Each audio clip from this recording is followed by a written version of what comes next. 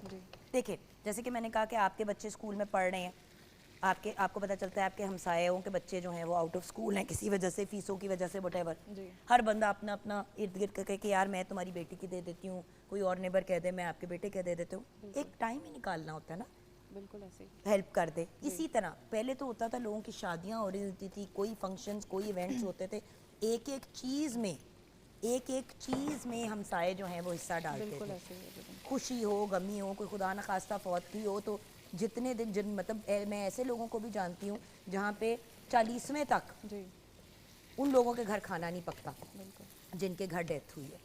تو آپ ان چیزوں کو کا اگر خیال کریں, اور اس کے ساتھ ایک اور بڑا امپورٹنٹ ایلیمنٹ جیسے کہ میں نے کہا کہ اگر ہر بندے کو اگر ہمسایوں میں پتہ ہے کہ جی فلاں کے گھر جو ہے وہ ہوتی ہے ایکسٹرا کھانا بنا ہوا ہوتا ہے, کسی نے اگر جا کے لینا ہے تو وہ لے سکتا ہے, تو بڑے باعزت انداز میں لوگ اپنی زندگی آسان کر سکتے ہیں. نیبرز میں مطلب ایک دن طیبہ کے گھر ہے, ایک دن میرے گھر ہے لنگر, ایک دن آمنہ کے گھر ہے, ایک دن عائشہ کے گھر ہے, آپ سمجھ رہے ہو, اس طرح کر کے تو سب اپنا کنٹریبیوشن کر سکتے ہیں. میں یہ کہہ رہی ہوں کہ ریگولر کوئی چیز کرنی شروع کریں ویورز, اگر افورڈ کرتے ہیں. گھر کے باہر پانی کا آپ نے کولر لگا دیا, فلٹر پانی والا, ورنہ نلکے تو ادھر ادھر لگے ہوئے ہوتے ہیں لیکن صاف پانی نہیں ہوگا تو اس کا کسی کو کیا فائدہ. سو گرمی ہے, پانی کا اہتمام کر لیں. آپ آج آئی تھنک اسکنجبین بھی بنانا سکھائیں گی. بالکل, آج ہم وہ بھی بنا رہے ہیں. تو اس کی طرف بھی آ جاتے ہیں. اچھا یہ ٹماٹر ڈال دیں, اب اس کے اندر پانی ڈالنا ہے. اس میں ہم تھوڑا سا پانی ڈال کے اس کو کور کر دیں گے تاکہ چکن جو ہے وہ اسی کے ساتھ کک ہو جائے گا, اور جس وقت اس کو ہم بھونیں گے اس وقت ہم اس میں دہی ایڈ کریں گے, اور بعد میں پھر جب یہ تیار ہو جائے گا, مسالے اس کے ڈرائی ہو جائیں گے, پانی خشک ہو جائے گا, تو پھر ہم اس کی لیئرنگ کریں گے. کیونکہ چاول ہمارے آلریڈی, یہ دیکھیں ویورز, یہ ہم نے آلریڈی کوکڈ چاول ہمارے پاس ہیں. لیئرز میں جب آپ بریانی کو بناتے ہیں تو اس کی آسانی ہو جاتی ہے کہ آپ کے لیے ایزی ہو جاتا ہے. تو یہ بھی ہمارا ریڈی ہے بیسکلی. تو اب اس کے کک ہونے کا انتظار ہے اور پھر لیئرز اینڈ ڈن. اچھا اسکنجبین کی طرف آ جاتے ہیں. another thing جو بہت سے لوگ بانٹتے ہیں اس طرح, اور وہ بھی اس کا بھی آپ یہی والا سسٹم بنا سکتے ہیں کہ آپ نے بڑے کھلے برتن کے اندر اس کو بنا دیا, اس کے بعد آپ نے اس کو بوٹلز میں ڈال کے, ڈسپوزیبل بوٹلز میں, بڑے لوگوں کے گھر میں بوتلیں پڑی ہوتی ہیں ڈسپوزیبل جو ان یوزڈ ہوتی ہیں. میں تو ہمیشہ یہ کہتی ہوں کہ ان کو سیو کر لیا کریں, ایسے موقعوں پہ کام آ جاتی ہے. چاہے اس میں آپ نے دودھ ڈال کے دینا ہے, گرمی کے پوائنٹ آف ویو سے ٹھنڈی اسکنجبین آپ نے بنا کے دینی ہے لوگوں کو, تو یہ ایک بڑا اچھا آلٹرنیٹیو ہے. بٹ اسکنجبین بھی نا قسم سے اب اس طرح کی نہیں بنتی جیسے بنتی تھی. آئی ریمبر اتنے مزے کی بنتی تھی جب چھوٹے ہوتے تھے. اب تو اتنا بد ذائقہ سی, پتہ نہیں کیا کچھ کم ہے, لوگ کچھ کم ڈالتے ہیں, کیا جی بالکل, پرابلم ہے؟ بس بیلنس ہونا چاہیے. چینی جو ہے وہ آپ استعمال کر رہے ہیں, اور ساتھ میں جو ہے نمک کا استعمال ہوتا ہے اس میں. پانی صاف ہونا چاہیے آپ کا. اب یہ جو پانی ہے ہمارے پاس کنجوین کا, اس کے اندر جو کہ میں نے چینی اور نمک جو ہے وہ اس کو ڈیزولو کر کے رکھا ہوا ہے. ٹھیک ہے, ٹھیک ہے. اب اس میں ہم جو ہے یہ لیمن اسکویز کر دیں گے.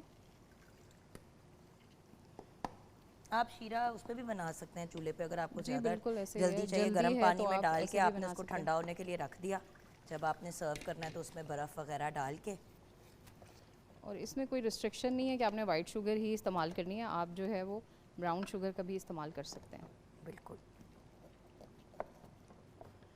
اور یہ دیکھیں ہمارا یہ کک ہو رہا ہے یہاں پہ, گریوی بیسکلی آپ کے بریانی کی, جس کو ہم قورمہ بھی کہتے ہیں بریانی کا. جی بالکل, بریانی کا قورمہ. ہاں جی, یہ انہی ٹماٹروں کے ساتھ جو ہے یہ ہو جائے گا. تو اس میں ہم لیمن جوس ڈالا ہے, چینی ڈالی ہے, اور نمک ڈالا ہے ہم نے. اور نمک, دیٹس اٹ. جی اور آپ اس میں اگر پودینے کے پودینہ پتے ڈال دیں بالکل اور اس کو بلینڈر میں ڈال کے برف سمیت اس کو گرائنڈ کر دیں گرائنڈ کر لیں تو بہت مزے کا ہو جاتا ہے. کالا نمک بھی ڈالا جا سکتا ہے. بہت زیادہ ایزی بھی ہو جاتا ہے جو کہ ایسے گرائنڈ کرنے سے جو ہے نا.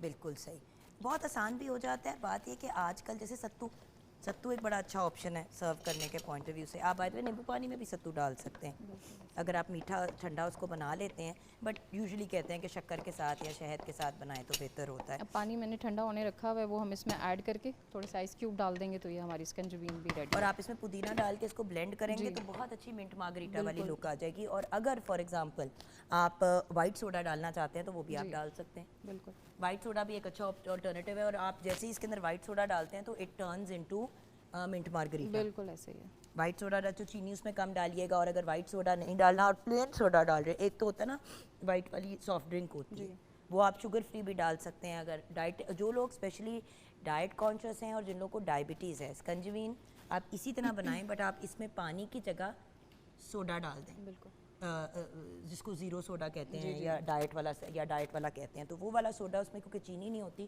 تو وہ پھر سمن ہو ایز ڈائبٹیز اس کو بڑے آرام سے کنزیوم کر سکتے ہیں. بٹ اگر ہائپر ٹینشن کی پرابلم ہے یا اس کی پرابلم ہے بلڈ پریشر کی, تو پھر آپ نے نمک کا استعمال کم کرنا ہے. بالکل, آپ پہلے نکال لیں اس کو, بعد میں جو ہے وہ نمک ایڈ کر دیں. گرمیوں میں تو آپ کو سچی بتاؤں سب سے زیادہ انسان کو یہ ہوتا ہے کہ بھئی پینے کے لیے کچھ ٹھنڈا مل جائے, کوئی ایسی چیز مل جائے جس سے ریفریشنگ ہو جائے. اور ویسے بھی آج میں فون پہ بھی یہی بات سمجھا رہی تھی to some of my friends کہ بھئی تم لوگ جو یہ ڈائٹنگ کر کے پھر یہ انرجی ڈرنکس پی لیتے ہو اور ایکسرسائز کرتے ہوئے انرجی ڈرنک پی لیتے ہو, تو جتنی تم نے کیلریز برن کی ہوتی ہیں اتنی کیلریز تم اس سے زیادہ کنزیوم کر لیتے ہو. تو اگر آپ نے اس طرح ڈرنکس وغیرہ پینی بھی ہے پانی سے ہٹ کے, ویسے تو پانی بہترین آپشن.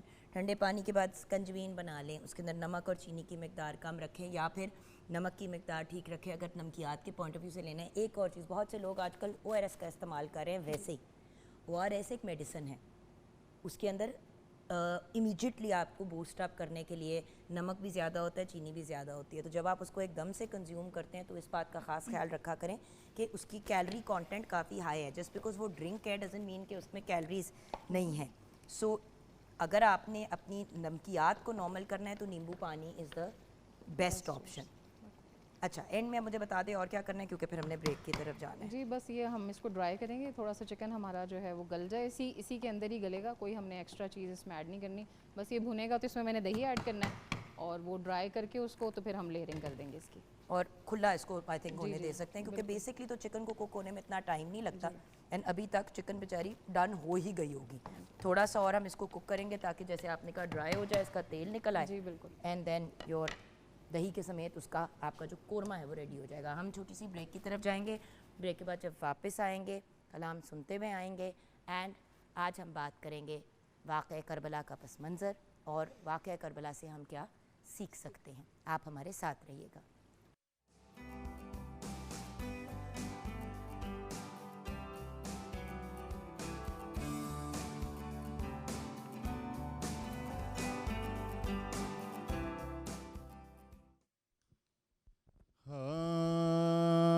ایسا بادشاہ حسین ہے, میرا حسین ہے, ایسا بادشاہ حسین ہے. امن کا مہر و ماہبی, امن کا مہر و ماہبی, جو شاہوں کا ہے شاہ بھی. ایسا بادشاہ حسین ہے, میرا حسین ہے, ایسا بادشاہ حسین ہے. یہ بات کس قدر ہنسی, یہ بات کس قدر ہنسی, جو کہہ گئے معین الدین, دین کی پناہ حسین ہے, میرا حسین ہے, دین کی پناہ حسین ہے. سنو سنو یہ دین تو حسین کا ہم ہی پہ دان ہے. جہاں جہاں یہ دین ہے وہاں حسین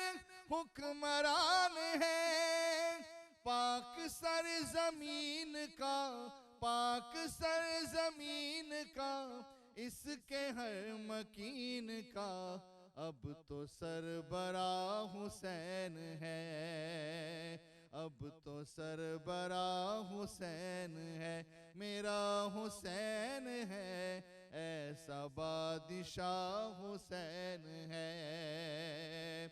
دعاؤں میں نواؤں میں جو واسطہ انہیں بنائے گا، بہشت کی فراخیوں کا راستہ انہیں بنائے گا۔ نہ واسطے میں توڑ ہے، نہ واسطے میں توڑ ہے، نہ راستے میں موڑ ہے، ایسی سیدھی راہ حسین ہے، میرا حسین ہے، ایسا بادشاہ حسین ہے۔ چھپا ہوا خزانہ تھا میرا کسی کو بھی پتا نہ تھا، چھپا ہوا خزانہ تھا میرا کسی کو بھی پتا نہ تھا، نہ آتے یہ وجود میں تو میں کسی کا بھی خدا نہ تھا، میری کل خدائی ہی، میری کل خدائی ہی جن کے روبرو بنی، پانچواں گواہ حسین ہے، پانچواں گواہ حسین ہے۔ یہ بات کس قدر ہنسی، یہ بات کس قدر ہنسی جو کہہ گئے معین الدین، دین کی پناہ حسین ہے، میرا حسین ہے، ایسا بادشاہ حسین ہے۔ امن کا مہر و ماہ بھی جو شاہوں کا ہے شاہ بھی، ایسا بادشاہ حسین ہے، میرا بادشاہ حسین ہے۔ سبحان اللہ، سبحان اللہ۔ بے شک ہمارے ساتھ آج ہمارے بہت ہی پیارے بھائی احمد علی دانش ہیں، جو بہت ہی خوبصورت آواز کے مالک ہیں اور نیشنلی انٹرنیشنلی ریناؤن ثنا خواں بھی ہیں۔ السلام علیکم بھائی۔ وعلیکم السلام۔ ویورز، آج ہم بات کریں گے واقعہ کربلا کی، واقعہ کربلا کے مقصد کی اور یوم عاشور کی۔ آج 7 محرم الحرام ہے اور آج اس ٹاپک پہ بات کرنے کے لیے ہمارے ساتھ بہت ہی ریناؤن، بہت ہی بریلینٹ پرسنالٹیز ہیں، جو ہمارے استاد بھی ہیں اور ہمیں بہت بریلینٹ گائیڈنس دیتے ہیں۔ تو آئیے ملاقات کرتے ہیں میرے اساتذہ سے۔ ہمارے ساتھ ہیں دا بریلینٹ سید حسن رضا حمدانی، ایک ریناؤن اسلامک اسکالر اور گائیڈ۔ السلام علیکم۔ علیکم السلام ورحمۃ اللہ۔ کیا حال ہے بھائی آپ کے؟ مولا آپ کو سلامت رکھے بیٹا۔ السلام علیکم۔ آمین۔ اور ہمارے ساتھ ایک اور بریلینٹ پرسنالٹی، بریلینٹ اسکالر، ہمارے پروگرام کا ریگولر حصہ رہتے ہیں، سید منیر گیلانی صاحب۔ السلام علیکم۔ وعلیکم السلام ورحمۃ اللہ وبرکاتہ۔ گفتگو کا آغاز کرتے ہیں حسن بھائی آپ کے ساتھ۔ جب ہم یوم عاشور کی بات کرتے ہیں تو سب سے پہلے تو واقعہ کربلا اور اس کے پس منظر، اس کی بیک گراؤنڈ، اس کی بیک سٹوری کو انڈرسٹینڈ کرنا بہت ضروری ہے۔ کیا ہوا وہ تو ہم جانتے ہی ہیں، کیوں ہوا یہ اگر آپ ہمیں گائیڈنس دے دیں تو کیا ہی بات ہو۔ بسم اللہ الرحمن الرحیم وبہ نستعین خیر ناصر معین۔ جب اللہ نے حضرت آدم علیہ السلام کو خلق کیا تو خلق کرنے کے فوراً بعد جب منزل امتحان سے گزارا اور حضرت آدم علیہ السلام امتحان سے کامیاب گزرے اور شیطان نے سجدے سے انکار کیا ان کی کامیابی پر، جو اللہ نے کہا تھا کہ جب وہ تم سے علم میں آگے نظر آئے تو فقعوا لہ ساجدین، تو تم سب اس کے سر کے اس کے بارگاہ میں اس کو قبلہ بنا کے سجدہ کر دینا۔ شیطان نے ابا واستکبر وکان من الکافرین، اور اس نے پھر اپنی تمام جو اس نے عبادت کی تھی اس کا اللہ سے اجر مانگا کہ مجھے یوم یبعثون تک مجھے مہلت دے دو۔ وہ شیطان بشریت کا دشمن ہے، نبی آتے رہے، نبی پیغام دیتے رہے، نبیوں کے جانے کے بعد ان کی امتیں جو ہیں وہ شیطان کے ورگلاوے میں آ کے رائے حق سے ہٹتی رہیں، صراط مستقیم جادہ حق کو چھوڑ کے جو ہے وہ جہالت کی طرف بڑھتی رہیں۔ نبی اکرم صلی اللہ علیہ وسلم نے اپنی شبانہ روز 23 سالہ مسلسل محنت کے بعد اسلام کی ایک ایسا خوبصورت معاشرہ ماحول تیار کیا۔ اسلام نبی اکرم صلی اللہ علیہ وسلم کی دنیا سے رحلت کے بعد، شہادت کے بعد، منزل عروج کے بعد، دنیا چھوڑنے کے بعد بہت سے نو مسلمز اسلام کی طرف آئے، اور جہاں پھر مسلمانوں کا روم کے ساتھ اور شام کے ساتھ اور دیگر تہذیب و تمدن کے ساتھ ان کا اختلاط ہوا، تو وہاں کی چیزیں بھی یہاں پر، اسلام کی چیزیں وہاں اور وہاں کی چیزیں یہاں پہ منتقل ہونے لگی۔ تو ایک مادیت پرستی جو تھی وہ معاشرے میں کیا کہیں کہ اس کو حلول کرنے لگی۔ اس کا نتیجہ نکلا کہ لوگ دلی طور پہ خدا سے اتنا دور ہو گئے کہ نبی اکرم صلی اللہ علیہ وسلم کی دنیا چھوڑنے کے ٹھیک 50 سال بعد ایک ایسے شخص کے ہاتھ پہ بیعت کرنے میں سب تیار ہو گئے کہ جس کے لیے خود امام حسین علیہ السلام نے ولید کے دربار میں، جب ان کو ولید کے دربار میں طلب کیا گیا رجب المرجب کے اختتامی مراحل میں 60 ہجری میں، تو طلب کیا گیا، تو امام علیہ السلام نے وہاں پہ کھڑے ہو کے فرمایا مثلی لا یبایع مثلو، کہ مجھ جیسا کبھی بھی یزید جیسے کی بیعت نہیں کرے گا۔ کیوں نہیں کرے گا؟ فرمایا شارب الخمر، وہ شراب پینے والا ہے، وہ نفس محترمہ کا قاتل ہے، وہ لہو و لعب کرتا ہے، مسجد میں بدنوں سے کھیلتا ہے، وہ خدا کے حلال کو حرام کرتا ہے اور خدا کے حرام کو حلال کرتا ہے۔ امام حسین علیہ السلام کی اس سے پہلے یزید سے ملاقات ہو چکی تھی۔ یزید امیر الحج بن کے مکہ میں آیا تھا، امام حسین علیہ السلام بھی حج کے لیے وہاں پہ موجود تھے، اور جب 57 ہجری میں یزید امیر حج بن کے آیا تو امام علیہ السلام چونکہ اہل بیت رسالہ جو تھے اور وہ جبل نور پر اپنے خیمے نصب کرتے تھے، اور جب جبل نور پر جبل رحمت پر جو ہے وہ خیمے نصب تھے، تو اس وقت یزید نے خواہش کی کہ میں امیر المومنین اپنا فرزند امیر المومنین علی بن ابی طالب سے، امام حسین سے ملاقات کرنا چاہتا ہوں، فرزند پیغمبر سے۔ تو جب وہ ملاقات کے لیے پہنچا، امام علیہ السلام نے اس کی گفتگو کو سنا، اس کی بات کو سنا۔ اگلے سال پھر وہ امیر حج بن کے آیا، اگلے سال جب وہ دوبارہ امیر حج بن کے آیا تو اس نے دوبارہ ملاقات کی خواہش کی، تو امام نے فرمایا کہ میں اس سے ایک ملاقات کر چکا ہوں اور اس کے باطن کو جانتا ہوں، ایسے فاسق و فاجر کے ساتھ ایک لحظہ بیٹھنا بھی حسین گوارہ نہیں کرتا، اور پھر کل کو وہی مسلمانوں کا حاکم بنتا ہے اور مسلمان اس کے ہاتھ میں بیعت کرتے ہیں، اور پھر وہ 4 افراد کے لیے خصوصی لکھا جاتا ہے کہ ان سے بیعت لے لیجئے، ان 4 میں مولا امام حسین علیہ السلام بھی ہیں۔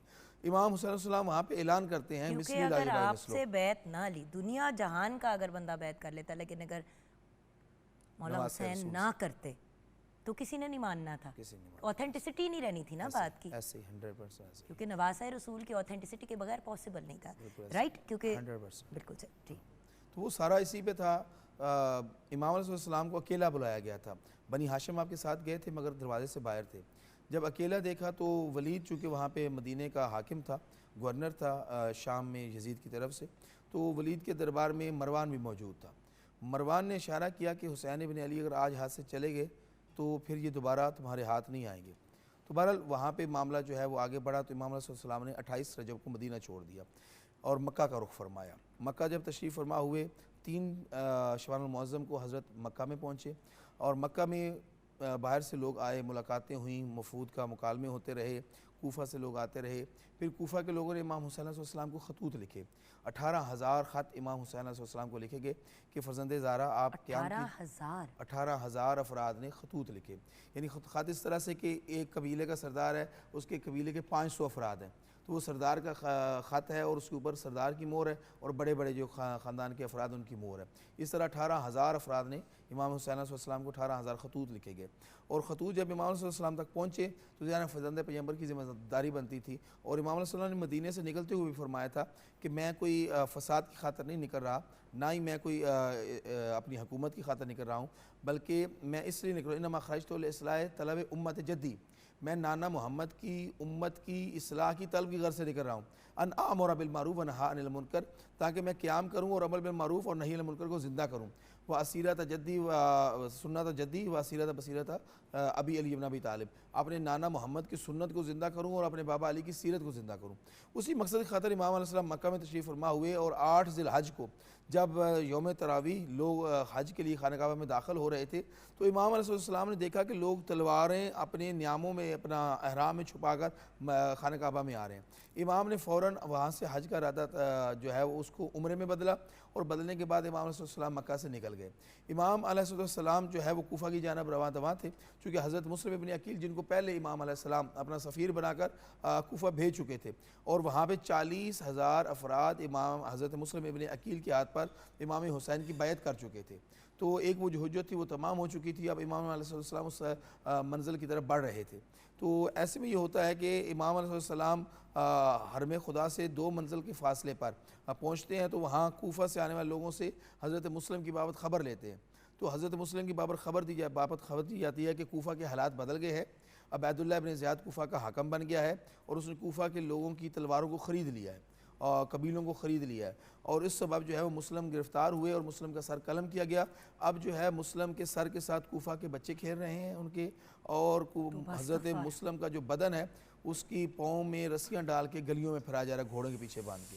تو امام علیہ السلام کو گزن پہنچا، تکلیف پہنچی کہ جنہوں نے اتنے خطوط لکھے اور پھر اس طرح سے پھر گئے۔ آپ جلادی کا لیول دیکھیں، یہ تو بشریت کی انتہائی، کیا کہیں کہ وہاں پہ حیوان بھی ایسا نہیں کر سکتے۔ بشریت کی شرمندگی کی انتہا ہو گئی کہ جو مہمان ہے اور مہمان کے ساتھ یہ سلوک کیا جا رہا ہے، جس کو خود بلوایا گیا ہے اس کا نمائندہ وہ آیا ہوا ہے۔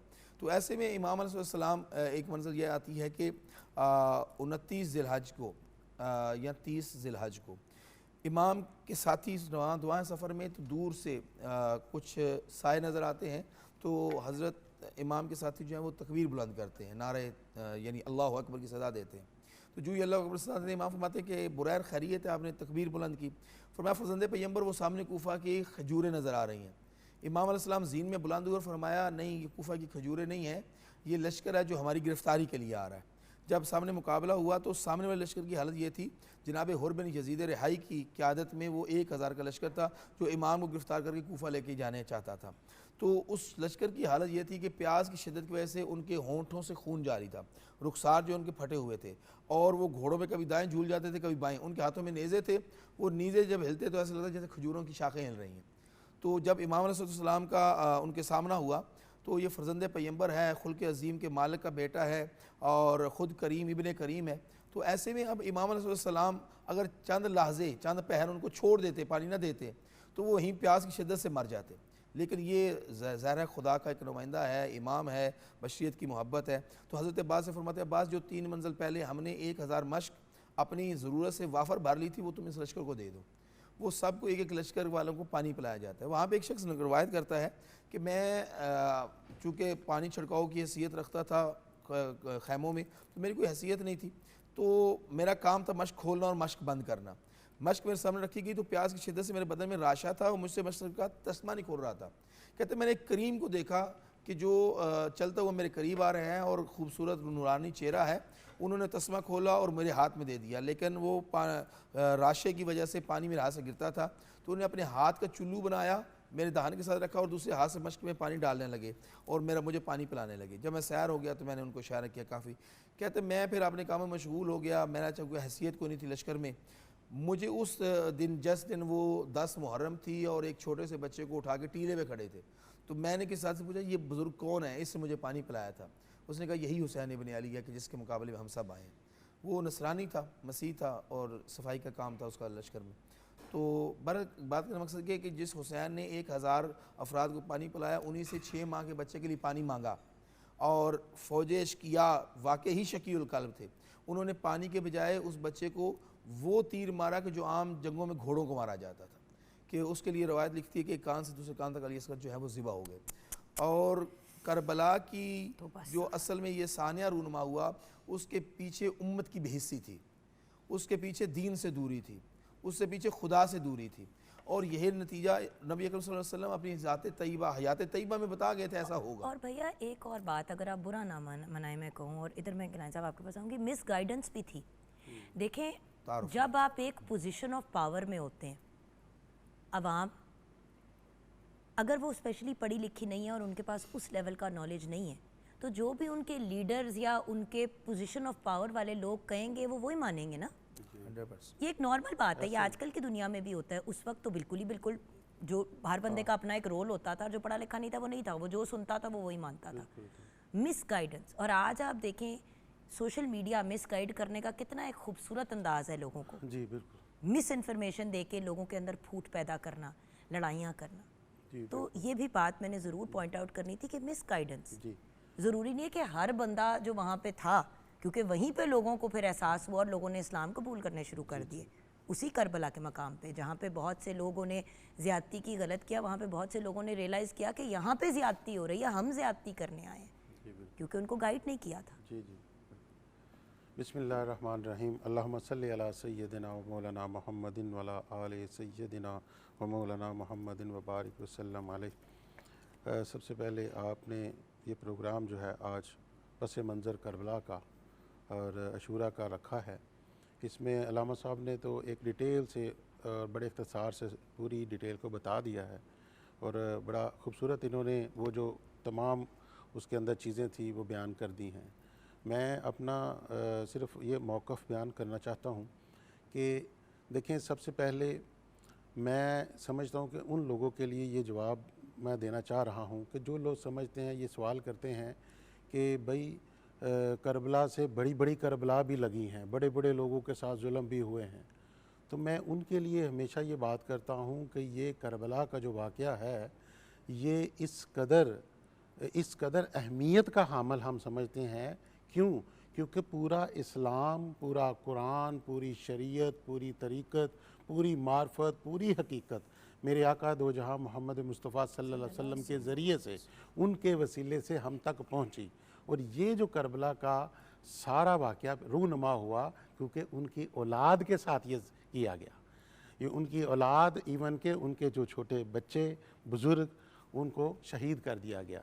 تو یہ اس لیے اس کو ہر سال 1400 سالوں سے ہر سال اس کی یاد تازہ کی جاتی ہے. اور صرف مسلمانوں میں نہیں، نان مسلمز بھی بہت عقیدت، بڑی رسپیکٹ کے ساتھ ساتھ چلتے ہیں. ہماری کرسچن کمیونٹی کو بھی اگر آپ دیکھیں، اسپیشلی پاکستان میں نے دیکھا ہے، کوئی خوشی کا موقع، کوئی شادی، کوئی اس طرح کی چیز نہیں رکھتے. اسپیشلی جو محرم کے مخصوص جو ہمارے جیسے 7، 8، 9، 10، 11 محرم کو یہ بھی سب اوائڈ کرتے. ایون نان مسلمز بہت رسپیکٹ دیتے ہیں. بالکل ایسے ہی.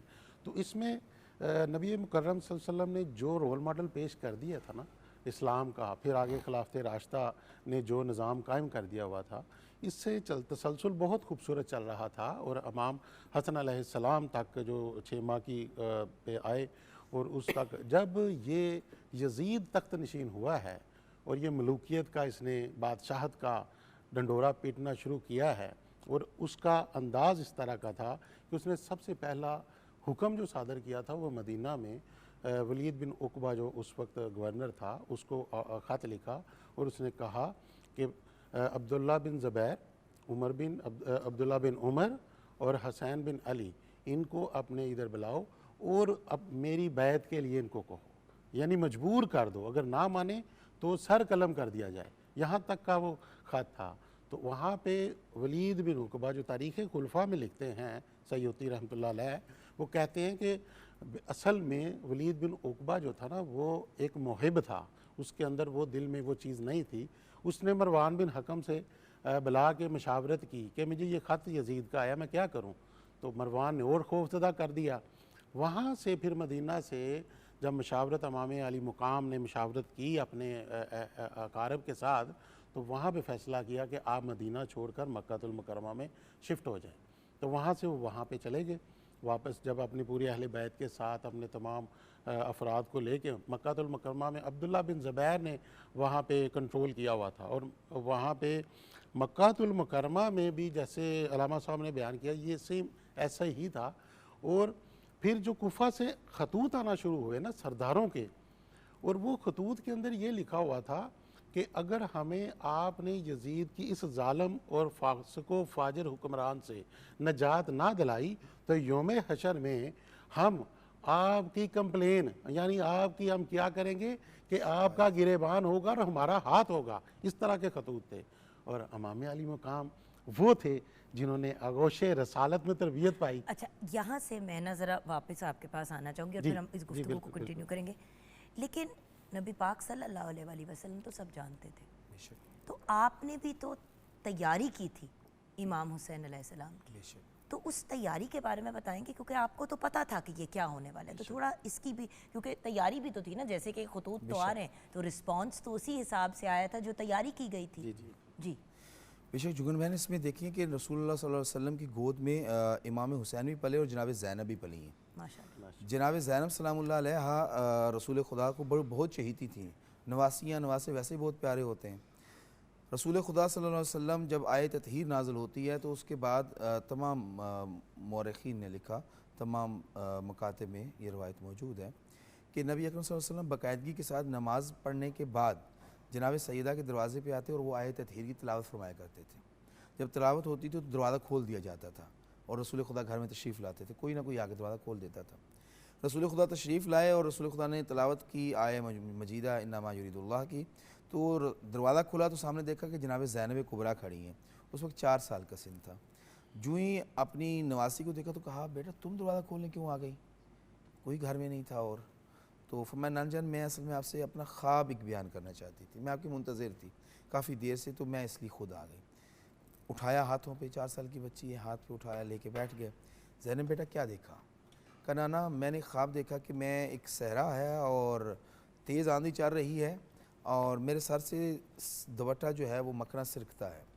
ایک درخت ہے، میں نے اس کا سہارا لیا، وہ درخت اکھڑ گیا، دوسرے کا سہارا لیا وہ اکھڑ گیا، تیسرے کا سہارا لیا وہ اکھڑ گیا، ایک بڑا درخت تھا اس کا سہارا لیا وہ بکھر گیا، پھر میرے سر سے چادر اڑی اور پھر میں نے دیکھا کہ حسین خون کے دریا میں نہا رہا ہے اور ایک آپ جوانی میں ہیں اور آپ خون کے دریا میں نہا۔ اس طرح جب خواب بیان کیا تو رسول خدا کی آنکھوں میں آنسو آ گئے۔ کہا بیٹا یہ خواب جو تم بیان کر رہی ہو خدا نے مجھے حسین کی آمد پر یہ سب دکھا دیا تھا، سب بتا دیا تھا۔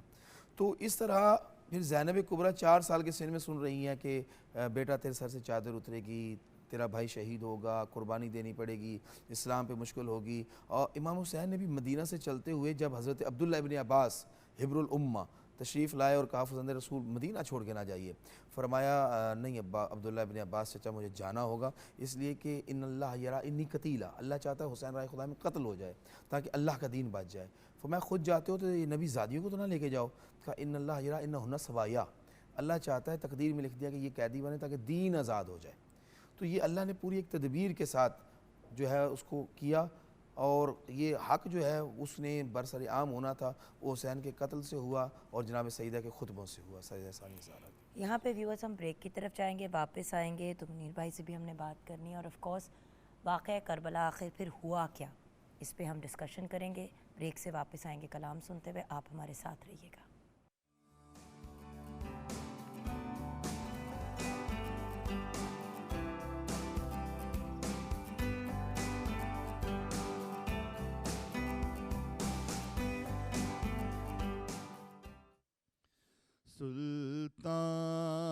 سلطان کربلا کو ہمارا سلام ہو،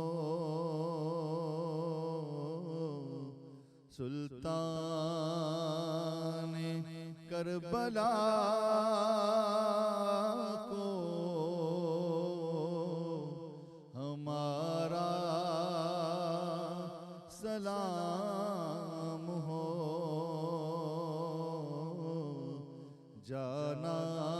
جانان مصطفیٰ کو ہمارا سلام ہو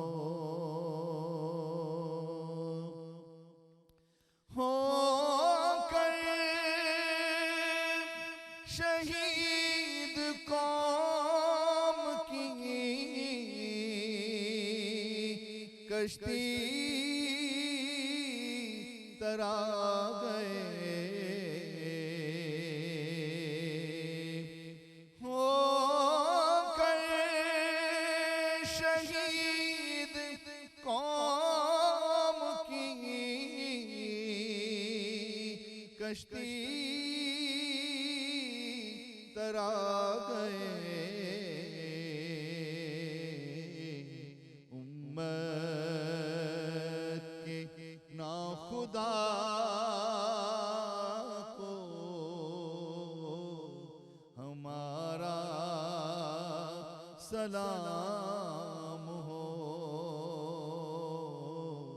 سلطان کربلا کو ہمارا سلام ہو۔ اکبر سا نوجوان وہ حیدر کا لاڈلا اکبر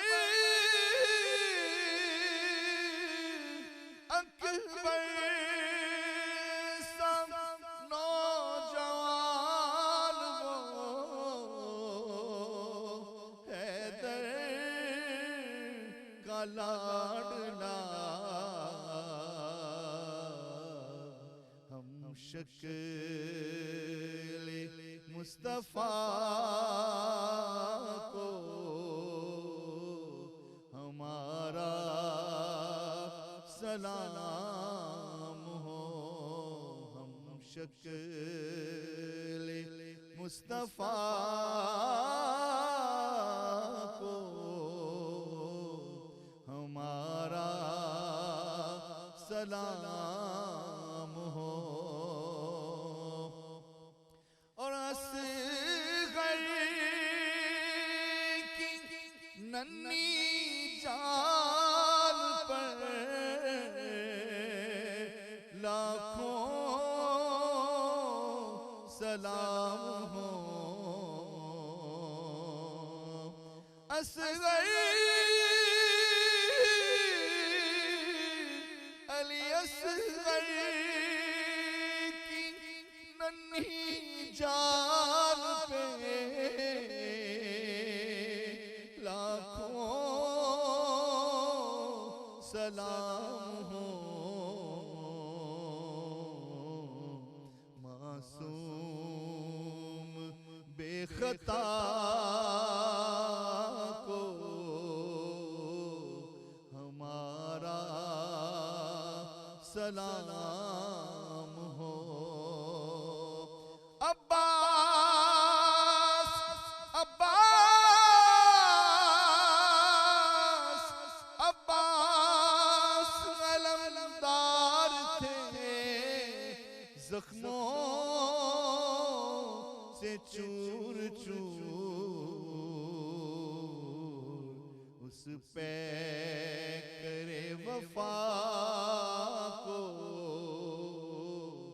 ہمارا سلام ہو سلطان کربلا کو ہمارا سلام ہو سبحان اللہ سبحان اللہ جزاک اللہ بہت بہت شکریہ ہمارے بہت ہی پیارے بھائی احمد علی دانش ویورز ہمیں بریک کے بعد جوائن کیا ہمارے بہت ہی پیارے بھائی نے جو اسپیشلی ٹریول کر کے آئے ہیں آج کے پروگرام کے لیے ہمارے بھائی ہیں ہمارے گائیڈ بھی ہیں ہر خوشی غمی کے موقع پہ پاکستان ٹیلی ویژن نیٹ ورک کے ساتھی مولانا عمران بشیر ہمارے ساتھ ہیں السلام علیکم عمران بھائی عمران بھائی جیسے کہ آپ جانتے ہیں پوری دنیا میں جب نیو ایئر آتا ہے تو جو ویسٹرن کیلنڈر کے حساب سے 1 جنوری کو ہوتا ہے تو بڑی پوری دنیا میں لوگ سیلیبریٹ کرتے ہیں انجوائے کرتے ہیں اللہ گلا کرتے ہیں لیکن ہمارے اسلامک کیلنڈر مسلمانوں کے لیے جو نیو ایئر ہوتا ہے 1 محرم ہوتا ہے اور اس کا آغاز دکھ غم سوزی اور ایٹ دا سیم ٹائم عبادت کے ساتھ ہوتا ہے تو ذرا ہمیں واقعہ کربلا کے پوائنٹ آف ویو سے گائیڈ کریں گے آخر ہوا ایسا کیا جو ہمارے نیو ایئر کا آغاز دوسروں کے بنسبت مختلف ہوتا ہے بسم اللہ الرحمن الرحیم پڑھو ہر دم درود ان پر لیاقت ہو تو ایسی ہو علی بابا نبی نانا شرافت ہو تو ایسی ہو سر سجدے میں رکھ کر حسین نے یوں سنایا کلام اللہ فرشتے بھی ہوئے حیراں تلاوت ہو تو ایسی ہو محرم کا مہینہ ہمیں بہت بڑا سبق دیتا ہے یہ خالی مقتل نہیں ہے یہ کائنات کا سب سے بڑا مکتب ہے ذوالحجہ میں ایک قربانی کا آغاز ہوا تھا حضرت اسماعیل علیہ السلام سے وہ قربانیاں چلتی چلتی چلتی اس کی انتہا سیدنا حضرت امام حسین، ہم سب کے ماں باپ ان پہ قربان، ان پر آ کر اس کا اختتام ہوا۔ اور محرم میں آ کے سال کے شروع میں یہ ہمیں رہنمائی کر دی گئی کہ تم اپنے سبق کو مت بھولنا، تمہارے بڑوں نے، جیسے کہ اس شعر کے اندر 3 چیزوں کو شاعر نے پیش کیا ہے کہ تمہارے بڑوں نے کرب و بلا میں جا کر بھی نہ نماز چھوڑی، نہ قرآن چھوڑا، نہ عدل کا دامن چھوڑا، تم بھی ساری زندگی ان 3 چیزوں کو کبھی مت چھوڑنا۔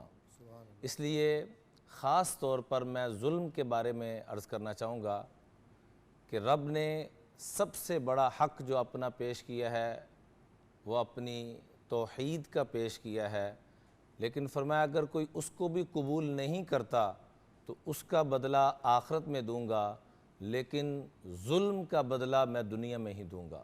امام بخاری رحمۃ اللہ علیہ نے ذکر کیا ہے ما من ذنب اجدر ان يعجل لصاحبه العقوبہ مع ما يدخر له من البغی وقطیعۃ الرحم، کہ 2 گناہ ایسے ہیں جس کی سزا رب دنیا میں عطا فرماتے ہیں، ایک ظلم اور دوسرا رشتہ داروں سے قطع تعلقی کرنا۔ تو ان 2 گناہوں سے خاص طور پر آپ نے جیسے فرمایا کہ محرم کا آغاز ہمیں کس چیز کا سبق دیتا ہے، وہ دکھ اور درد کے ساتھ شروع ہوتا ہے، لیکن کیا اس دکھ درد کے اندر ہم کس لائن کی طرف جا رہے ہیں؟ یزیدیت کی طرف جا رہے ہیں یا حسینیت کی طرف جا رہے ہیں؟ یہ فیصلہ میں نے اور آپ نے اپنے دل سے پوچھ کر کرنا ہے۔ اگر ہم ظلم و بربریت کا ساتھ دے رہے ہیں تو ہم یزیدیت کی صف میں کھڑے ہیں۔ یہ اصل میں ایک استعارہ بن گیا کہ جو بھی ظلم زیادتی کرے گا وہ اس طرف جائے گا۔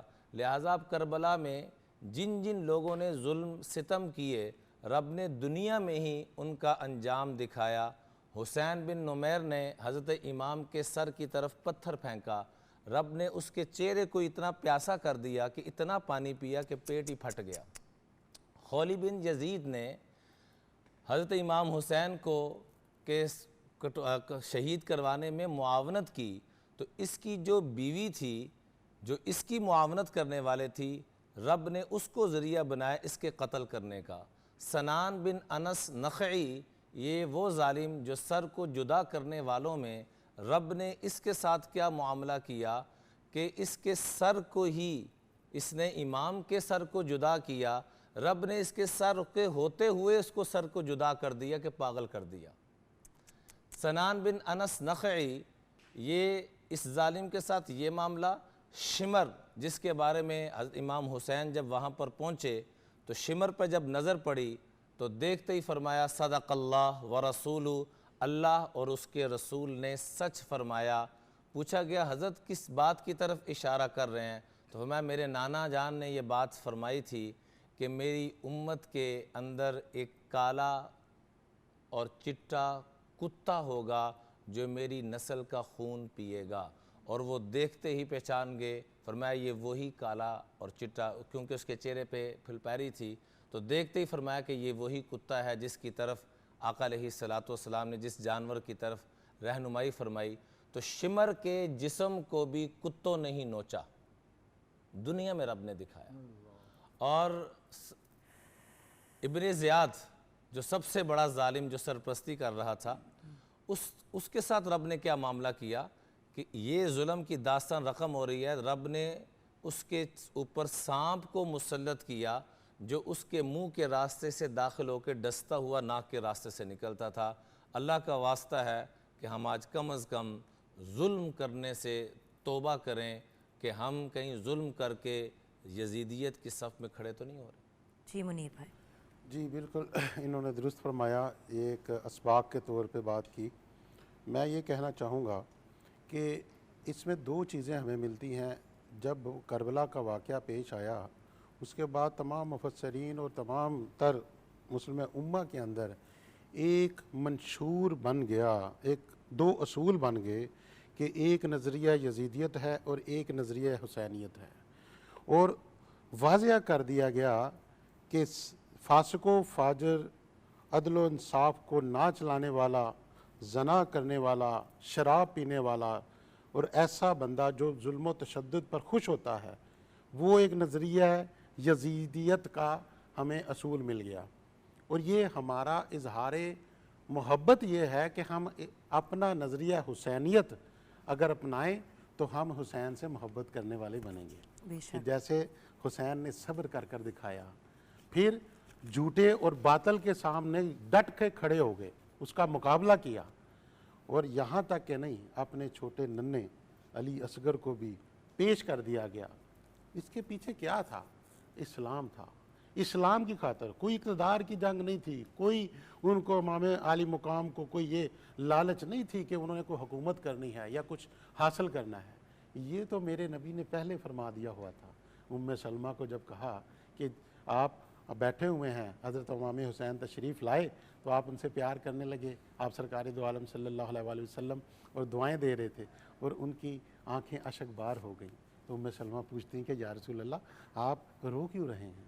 تو آپ سرکار دو عالم صلی اللہ علیہ وسلم فرماتے ہیں کہ جبرائیل امین مجھے یہ کہہ کے گئے ہیں کہ امام حسین یہ آپ کا جو نواسہ ہے، یہ آپ کی امت میں سے اس کو شہید کر دیا جائے گا۔ اور ایک مٹی جو کہ ام سلمہ کو دی گئی، اور وہ مٹی تھی جہاں پہ کربلا، یعنی جہاں پہ امام علی مقام کی شہادت ہوگی۔ تو یہ وہ اصول بنا جو آقا کریم سے چلا، اور یہ چیز تھی، ہونی تھی، اور جس پر امام علی مقام ڈٹ کر کھڑے ہو گئے کہ ہم ظالم کے سامنے کھڑے ہوں گے، کیونکہ یزید کا نظریہ جو تھا، یزید کی جو عادت تھی، وہ اسلام کی شکل کو بگاڑ رہا تھا، وہ معاشرے کے اندر جو سکون تھا وہ برباد کر رہا تھا۔ تبھی تو کوفہ والوں نے آپ نے خطوط بھیجنا شروع کیے نا، ان کی جب عورتیں کی عزت پامال ہونا شروع ہو گئیں، ان کی جائیدادوں کو ہبت کرنا شروع کر دیا گیا، تو تبھی تو کوفہ سے خطوط کا یہ سلسلہ شروع ہو گیا، اور امام علی مقام کو اور جگہوں پہ بڑی چیزیں آئیں۔ اور امام علی مقام کا ایک اتنی بڑی یہ رول ماڈل ہمارے لیے ہے کہ یہ جہاد کا، صبر و استقلال کا جو لیسن میرے امام علی مقام نے عطا کر دیا ہے، یقین کریں اگر ہم ان سے محبت، اپنا انداز محبت کا پیش کرنا چاہتے ہیں تو ان کے نظریہ حسینیت کو اڈاپٹ کرنا چاہیے۔ جیسے انہوں نے کیا ہم اس کو لے کے چلیں، اگر ظالم ہے تو اس کے سامنے کھڑے ہو جائیں، ظالم کے سامنے اپنی پکار اٹھائیں، ہم جہاد کے لیے کھڑے ہو جائیں۔ بالکل، اور یہ بات انڈرسٹینڈ کرنا کہ کس جگہ پہ آپ نے کھڑے ہونا ہے اور کہاں پہ نہیں، جی کیونکہ امام حسن کو دیکھیں تو ان کو جوڑنے کے لیے بھیجا تھا، بالکل۔ امام حسین کے بارے میں یہ بات انڈرسٹوڈ تھی کہ ایونچولی معاملہ شہادت کی طرف جائے گا۔ جی دو بھائی، ایک ہی گھر، ایک ہی ماں باپ، بہت عظیم ماں باپ، لیکن بات یہ ہے کہ یہ ایک لیسن دیا کہ جہاں پہ آپ نے جوڑنا ہے وہاں پہ جوڑنا ہے، اور جہاں پہ آپ نے حق کے لیے کھڑا ہونا ہے وہاں پہ کھڑا ہونا ہے۔ تو گائیڈنس اور پراپر طریقے سے سوچ سمجھ کے آگے بڑھنے کے پھر کیا کانسیکوینسز ہوتے ہیں۔ آج کوئی بھی اپنی اولاد کا نام یزید نہیں رکھتا، جی یہ ایک سوچنے کی بات ہے، اور نام لینا تک پسند نہیں کرتے۔ ہم بریک کی طرف جائیں گے، بریک کے بعد جب واپس آئیں گے تو شہادت امام حسین پہ بات کریں گے حسن بھائی آپ سے، بریک کے بعد۔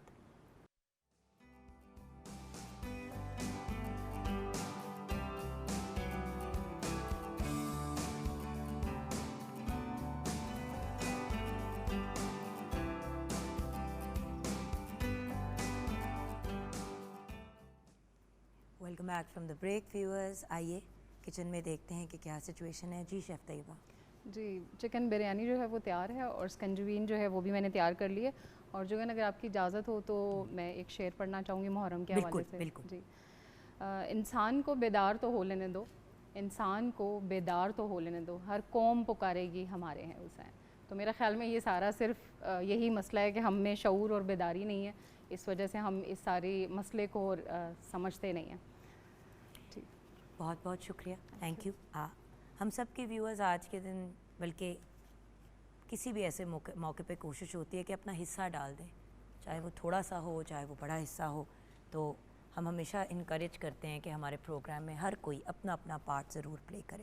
حسن بھائی آپ کی طرف بڑھتے ہیں۔ بہت ہی تکلیف دہ حصہ اس گفتگو کا، جو ہم میں سے بہت سے لوگوں کو سنتے سنتے بہت زیادہ بیدار کر دیتا ہے، اپسیٹ بھی کر دیتا ہے، لیکن آج کے دن یہ گفتگو ہو اور شہادت امام حسین کی بات نہ کریں تو بہت معاملہ مشکل ہو جاتا ہے۔ جی حسن بھائی۔ جہاں 7 محرم کا دن وہ دن تھا جب فوج اشقیاء نے مولا حسین پہ پانی بند کر دیا، اور پھر 10 محرم کی فجر جب حضرت علی اکبر نے اذان دی اور امام حسین نے نماز پڑھائی تو امام کے پیچھے پڑھنے والے نمازیوں پہ تیروں کی برسات ہو گئی۔ اس برسات کے نتیجے میں امام کے 32 ساتھی شہید ہو گئے۔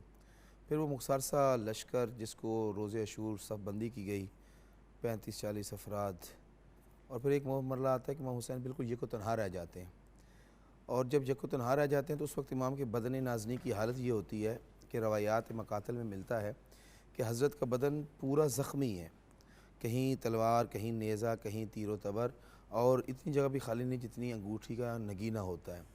اور ایسی حالت میں امام حسین علیہ السلام خیام حسینی کی طرف آتے ہیں اور اپنی بہنوں سے الوداع کرتے ہیں۔ فرماتے ہیں یا اخت زینب لا تنسینی فی صلاۃ اللیل، بہن زینب مجھے نماز تہجد میں فراموش نہ کہنا۔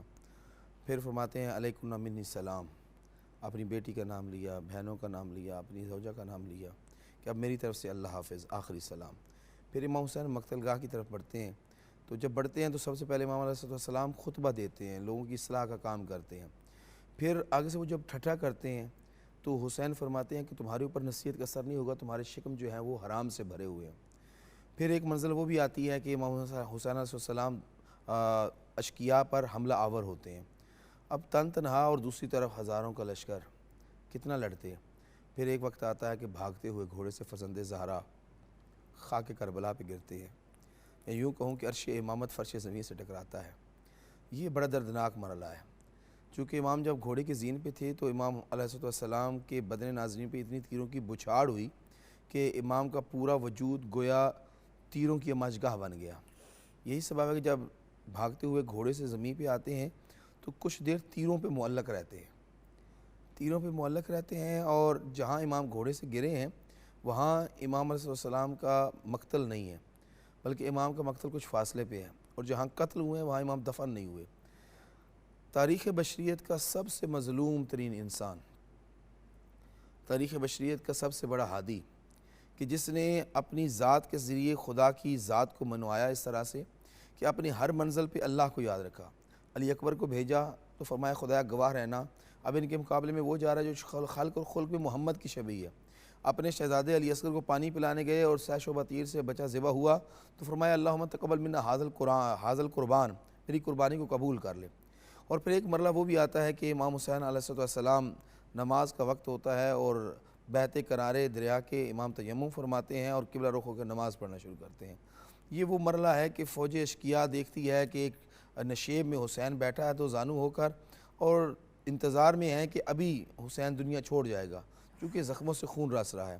لیکن ایک منزل وہ بھی آتی ہے، میں نے مقتل کی کتاب میں دیکھا کہ حسین علیہ السلام کی بیٹی سکینہ ڈھونڈتی بابا کو سرہانے آ کے پہنچتی ہے۔ ابھی وہ بابا کی سرہانے آتی ہے، امام علیہ السلام بدن تیر ہے، اب بیٹی سامنے کھڑی ہے اور بدن پہ تیر ہے، اپنے بدن سے تیر کھینچتے ہیں، پھر بیٹی کو سینے سے لگاتے ہیں، واضح خد حالہ خد بی بی اپنا رخسار اپنے بابا کے رخسار سے ملاتی ہے۔ ابھی رخسار سے ملا ہی تھا کہ شمر انگشت پہ خنجر گھماتا ہوا آیا اور حسین سے کہا یہ کون ہے، کس کو بلا لیا؟ فرمایا بیٹی ہے، بیٹی مصیبت سن کے آ جاتی ہے۔ پھر ایک مرحلہ وہ آتا ہے کہ خود جناب سیدہ سکینہ روایت کی راوی ہیں، اور دوسری راویہ ہیں جناب زینب بنت علی مولا حسین کی بہن۔ کافی دیر ہو گئی، گھوڑا خیام واپس آ چکا ہے، بھائی نظر نہیں آ رہا، میرے بھائی کے ساتھ کیا ہو گیا؟ بی بی ٹیلے پہ جا کے دیکھتی ہے تو کیا منظر ہے کہ حسین کربلا کی ریت پہ چت پڑے ہیں اور حسین کے سینے پہ شمر بیٹھا ہے، جس کے بارے میں ابھی برادر عزیز نے فرمایا کہ جب شمر امام کے سینے پہ آ کے بیٹھا تو امام نے اس کے بدن کے داغ کو دیکھا تو فرمایا میرے نانا نے سچ کہا تھا کہ تجھے ایک بدنسب انسان قتل کرے گا۔ اب اس کو غصہ آتا ہے، وہ اپنا خنجر امام کی گردن پہ مارنے کی بجائے پتھر پہ مارتا ہے، پہلے خنجر کو کند کرتا ہے اور پھر حسین کے گلے پہ خنجر چلاتا ہے۔ پھر ایک مرحلہ وہ بھی آتا ہے کہ توحید کی آواز آتی ہے، یا ایتھا النفس المطمئنہ، گویا زبان حال سے ارجعی الی ربک راضیۃ مرضیہ۔ پھر وہ مرحلہ بھی آتا ہے کہ بی بی سکینہ اپنے بھائی کے خیمہ میں پہنچتی ہیں اور کہتی ہیں سید سجاد اٹھ، بیماری سے جاگ، بابا کی خبر لیجیے۔ اتنے میں بی بی زینب خیمہ میں تشریف فرماتی ہیں، پردہ ہٹتا ہے تو ایک عجیب منظر ہوتا ہے کہ نو کے نیزہ پر امام حسین کا سر سوار ہے اور امام کا سر فضا میں بلند کر دیا جاتا ہے۔ اور سرخ و سیاہ آندیاں چلنے لگتی ہیں، آسمان سے خور کی بارش آنے لگتی ہے۔ لیکن وہ جو خیام کا حال ہے وہ عجیب ہے۔ اب ہر بی بی ہے اور ہر بی بی پریشان بھی ہے، اور ایسے میں خیموں کو آگ لگتی ہے۔ پہلے لوٹتے ہیں، لوٹنے کے بعد خیموں کو آگ لگا دیتے ہیں۔ اب اہل بیت عطرت جو ہیں وہ خیموں سے بکھرتے ہیں۔ ایک منظر وہ بھی آتی ہے کہ جناب ثانیہ زہرا ان بکھرے ہوئے بچوں کو اکٹھا کرتی ہیں، خیموں سے بکھرنے والی عورتوں کو اکٹھا کرتی ہیں، اور پھر اپنے بھائی کی لاش پہ بھی آتی ہیں۔ اپنے بھائی کی لاش پہ آ کر کٹے ہوئے گلے کو گود میں رکھتی ہیں، جھک کے بوسہ دیتی ہیں اور فرماتی ہیں اللہم تقبل منا ھذا قربان، پروردگار اس قربانی کو ہم سے قبول کر لینا۔ ظلم و بربریت کی انتہا یہ ہے کہ امام حسین علیہ السلام کے قتل پہ اکتفا نہیں کیا گیا، جس طرح رسول خدا نے خبر دی تھی کہ جب جناب زہرا نے پوچھا یا ابت لما تبکی، بابا روتے کیوں ہوں؟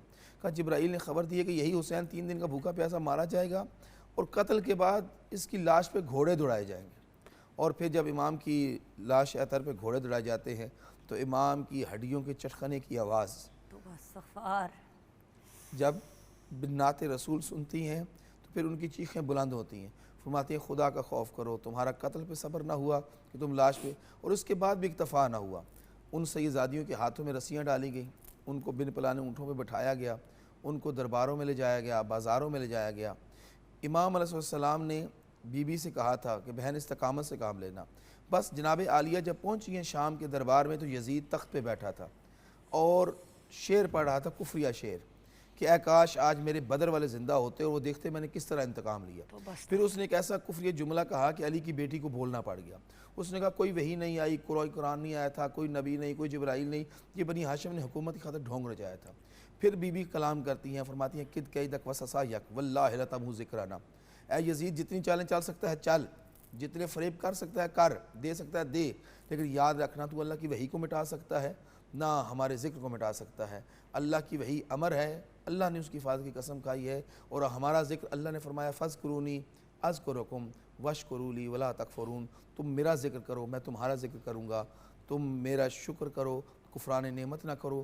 حسین نے زیر خنجر بھی اللہ کا ذکر کیا اور فرمایا رزن بے قضاء و تسلیما لامرہ، نو کہ نیزہ کے ذکر خدا کیا۔ آپ لوگوں کا بہت بہت شکریہ جوائن کرنے کا۔ عمران بھائی اینڈ میں اگر آپ کو ایک تو الفاظ کہہ کے، کیونکہ ہم نے پھر بڑھنا ہے، ہمارے بہت ہی پیارے ہمارے سینئر ہمارے استاد آج ہمارے ساتھ ہیں، حافظ مرحوب احمد حمدانی صاحب۔ جیسا کہ آپ جانتے ہیں ویورز، اللہ تعالیٰ نے ان کو بہت سی کامیابیوں سے نوازا، گورنمنٹ کی طرف سے پرائڈ آف پرفارمنس بھی ان کو اوارڈ کیا گیا۔ ان سے منقبت سنتے ہوئے پروگرام کلوز کریں گے۔ عمران بھائی اینڈ میں کچھ الفاظ اگر آپ۔ بی بی زینب نے جب تڑپتے ہوئے لاشیں دیکھے تو مرثیہ فی البدی ان کی زبان پہ جو اشعار نکلے، کہا یا محمد صلی اللہ علیہ الالہ و ملک السماء ھذا حسین بالعرا مزمل بالدماء مقطع الاعضاء بناتک سبایا و ذریتک مقتلا۔ سبحان اللہ۔ آپ پر رب کی کروڑوں رحمتیں نازل ہوں۔ یا رسول اللہ، آج آپ کے بیٹے کو خون کا اس جوڑے کو پہن رکھا ہے جو آپ کے خون سے رنگین ہوا ہے، اور آپ کی بیٹیوں کو باندیاں بنا کر اور آپ کی ساری نسل کو ذبح کر دیا گیا ہے۔ اس حالت میں بھی صبر کے دامن کو نہیں چھوڑا۔ میں یہی گزارش کرنا چاہوں گا کہ اللہ کا واسطہ ہے کہ آج ہم نیت اور عزم کریں کہ جیسے انہوں نے صبر کا دامن نہیں چھوڑا، عدل کا دامن نہیں چھوڑا، آج اگر ہم سفید کوٹ پہن کر ڈاکٹر کی سیٹ پر ظلم کر رہے ہیں تو یزیدیت کی صف کی طرف جا رہے ہیں، اور اگر ہم ممبر و محراب پر بیٹھ کر امت میں تفرقہ بازی پیدا کر رہے ہیں تو ہم یزیدیت کی صف میں جا رہے ہیں۔ امت کو جوڑنے کی نیت کریں، اللہ کا واسطہ ہے۔ آگے ہماری کمر ٹوٹ چکی ہے، آئیے اللہ کا واسطہ ہے کہ آپس میں جس طرح لب سے لب ملتے ہیں نام محمد کے سبب، کاش کہ ہم سب مل جائیں نام محمد کے سبب۔ یہی گزارش کرنا چاہوں گا کہ صبر کا دامن نہ چھوڑیں اور عدل کا دامن نہ چھوڑیں۔ جی حافظ صاحب، جی حافظ صاحب، آپ کے ساتھ پروگرام کلوز کریں۔ آغاز میں جی جی انہوں نے آپ نے نام تو نہیں اناؤنس کرنا، ہو گیا کیونکہ آپ پرائڈ آف پرفارمنس یافتہ ہے ماشاءاللہ سے۔ جی جس نے کربل میں جام شہادت پیا، اس حسین ابن حیدر پہ لاکھوں سلام۔ جس نے نیزے پہ چڑھ کر ہے قرآن پڑھا اس حسین ابن حیدر پہ لاکھوں سلام. سامنے جس کے اکبر شہید ہو گیا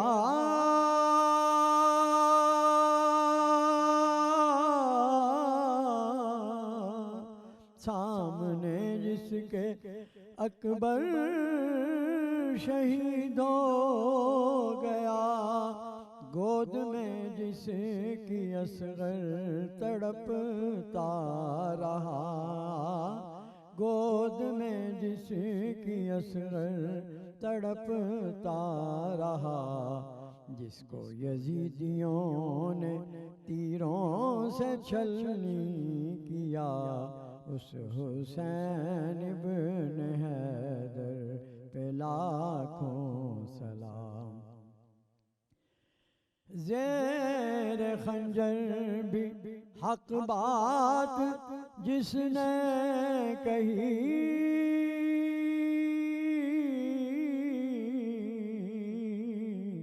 زیر خنجر بھی حق بات جس نے کہی چوٹ پر چوٹ سینے پہ جس نے سہی چوٹ پر چوٹ سینے پہ جس نے سہی جس کی صغرا مدینے میں روتی رہی جس کی صغرا مدینے میں روتی رہی اس حسین ابن حیدر پہ لاکھوں سلام. جس نے حق کربلا کا ادا کر دیا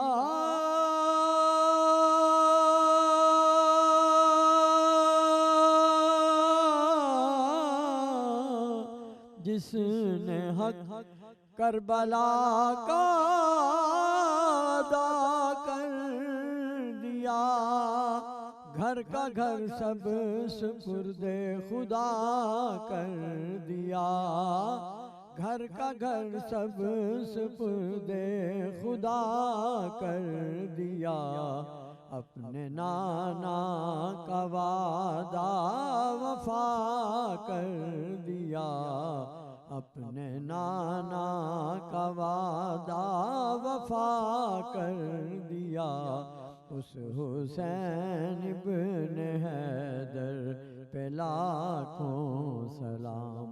جس نے کربل میں جام شہادت پیا اس حسین ابن حیدر پہ لاکھوں سلام.